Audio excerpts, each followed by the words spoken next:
What's up, guys? Matt Moda here to talk to you about the Phillies versus Nats game tonight. Game 2 of this series between these two teams happens tonight. Phillies, really rough one last night, really tough loss, but we did manage to at least have a good day ourselves. Thank you to Jesus Luzardo for getting to that 7 strikeout number. Now, he probably should not have come out for the 7th inning, but he did at least cash it out, and he cashed it out before imploding in the 7th inning. We did not get our home run prediction to come through last night. Josh Bell did not hit a home run, but that's okay. We do play the strikeouts or anything that's not a home run. We play a little bit heavier, so we were able to have a day in the green. As for today, 2 decent pitchers on the mound, Zack Wheeler and MacKenzie Gore. Obviously, Wheeler for the Phillies and Gore for the Nats. I'm actually going to have 2 pitcher props tonight as opposed to the home run market. Just couldn't really find anything I liked for home runs. Instead, going with 2 pitcher props. We'll talk about that, but before we do, remember to go to BetMGM and use the promo code CROSSING to get started and to get in on the action. First play, let's start with MacKenzie Gore over 6.5 strikeouts. Best offered at -105 odds. Admittedly, Gore has struggled in the strikeout department recently. He's only gone over this number in 2 of his last 10 starts, but he is coming off of just a fantastic start last time out. Struck out 10 batters in his last start. So the hope here is that he's able to build off of that success moving forward. So this play, it's not as much based on recent form for the pitcher.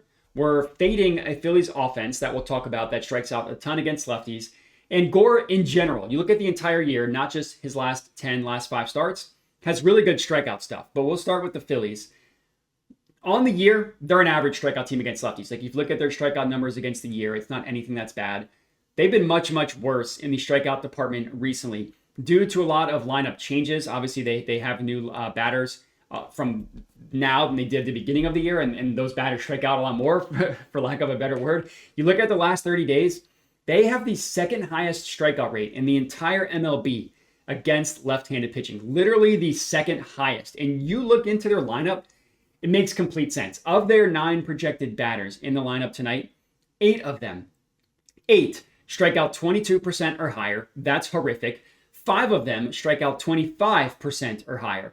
That's horrific. You look at the last 30 days, so not just the entire year, but the last 30 days, 6 batters on the Phillies have a strikeout rate 26% or higher against left-handed pitching. That is very much not good. So yeah, they are generally, I guess I should say they are recently a team that strikes out a ton against left-handed pitching. And even Gore, as he struggled with his strikeout stuff recently, again, you take a step back, you look at the entire year, 28.3% strikeout rate, very good. 8th highest in the MLB of all qualified pitchers. K per 9 of 10.77, very good. 6th highest of all qualified pitchers in the entire MLB. And the first game of the year he played the Phillies, I think he struck out 11, missed it in his last start, but he got to 6, so he was right there. So after getting back to his strikeout ways in his last start, the hope for him is that he's going to strike out a bunch of Phillies tonight. That is play number 1. Next up, on the other side of the mound, I'm going to go with Zack Wheeler to go over his strikeout prop, which is 7.5 for +110 odds. So we're banking on Wheeler to get to the 8th strikeout number. It's almost the inverse of the play of Gore. So Wheeler, his strikeout stuff has been fantastic recently. Even as Wheeler himself has struggled, like he's given up more runs recently, his strikeouts have just been consistently there. The Nats don't strike out quite as much. So like I said, it's really the inverse of the play on MacKenzie Gore, where we're backing a pitcher as opposed to fading an offense. And again, Wheeler definitely has struggled. Like, his last 5 starts has not been nearly as good as he was basically the entire year up until then. His velocity's down. Definitely a lot of concerns. With all that stuff in mind, he's gone over 8 strikeouts in 8 of his last 10 starts. So even if you look at the games in which he has struggled, he still managed to get the strikeouts. That just shows how good of a pitcher that Wheeler is, that even when he doesn't have his velocity, he's still a good enough pitcher that he can rack up a bunch of strikeouts. So I just view this play in a play in which we quote unquote have a lot of outs. Like, let's just say Wheeler continues to have a lower velocity than what he's had. Well, guess what? He still struck out 10 Tigers 2 games ago with that lower strikeout stuff. He got 7 strikeouts in his last start when his velocity was down. So he could still get 8 strikeouts when his velocity is down. Let's say that, a couple starts removed from that longer break that he had. Let's say his velocity is back up to what we're used to seeing from Wheeler over the course of the year. Maybe not as high as it was the first game of the year, but not as low as it was in his last start. Well, then he could get to 10 strikeouts. He struck out 10 10 batters twice in his last 4 starts. That's with him struggling. So again, I just think that there are a lot of ways this prop can cash for us. And you look at the Nats, they're definitely a team that strike out more against lefties than they do against righties. I was on Jesus Luzardo against them yesterday for that exact logic. They're not really a team to completely fear against righties either. If you look at the entire year, pretty low strikeout rate. You look at the last 30 days, they're more middle of the pack. And it's kind of similar to the Phillies. It's just different bats in and out of the lineup. It's batters going through slumps at different times.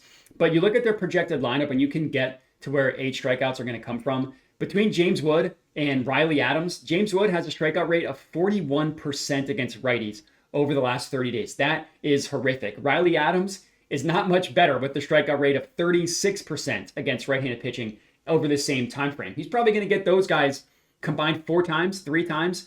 And then the rest of the lineup, you look at the entire year, they have 4 batters that strike out 24% or higher against right-handed pitching. That's generally actually pretty good in the grand scheme of things. But again, this is more so backing Zack Wheeler. To give you guys context, I talked about how MacKenzie Gore has decent strikeout numbers. Well, Zack Wheeler, guess what? Tied with the best K per 9 in the entire MLB, 11.76. Just fantastic. He also has solo the best strikeout rate in the entire MLB as well at 33.5%. So yeah, Wheeler is pretty good and pretty good at striking out batters. Let's hope that he can get to 8 tonight. Let's hope that Gore can get to 7, go 2-0 on our pitcher props. And that's all we got. I appreciate everybody for watching. Make sure to like the video, comment, subscribe, all that good stuff. Go to BetMGM, use promo code CROSSING to get started. Thanks for watching. Make sure to bet responsibly and have a good one. Must be 21 or older in participating states. Gambling problem? Call 1-800-GAMBLER. See terms and conditions in the description of the video.